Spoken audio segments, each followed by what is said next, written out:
Netaji Subhash Chandra Bose criminal war criminal Jawaharlal Nehru পড়েছিলেন। নেতাজি সুভাষচন্দ্র বসু, যিনি চাইলেই পারতেন ব্রিটিশ সরকারের সবচেয়ে বড় চাকরি অর্থাৎ আইসিএস এর আরামদায়ক জীবন বেছে নিতে, তিনি তো তা করেননি। তিনি দেশের কোটি কোটি মানুষের পরাধীনতার শৃঙ্খল ভাঙতে সেই লোভনীয় চাকরিকে এক নিমেষে ত্যাগ করেছিলেন।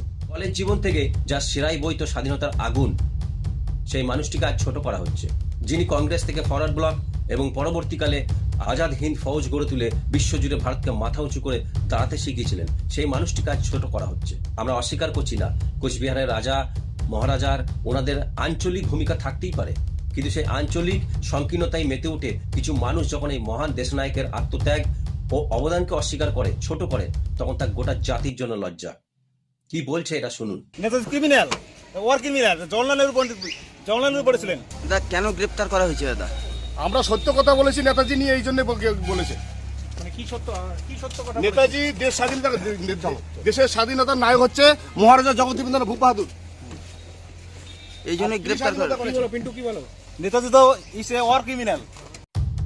ইতিহাস কারোর মুখের কথায় মুছে ফেলা যায় না। রাজা মহারাজাদের নির্দিষ্ট আঞ্চলিক ইতিহাস থাকতেই পারে, কিন্তু নেতাজির রক্ত ও ঘাম দিয়ে লেখা অবদান সমগ্র ভারতবর্ষের মুক্তির ভিত্তিপ্রস্তর। আসুন ইতিহাসের বিকৃতি বন্ধ করি এবং দেশের আসল বীরকে যোগ্য সম্মান ও শ্রদ্ধা জানাতে শিখি। জয় হিন্দ।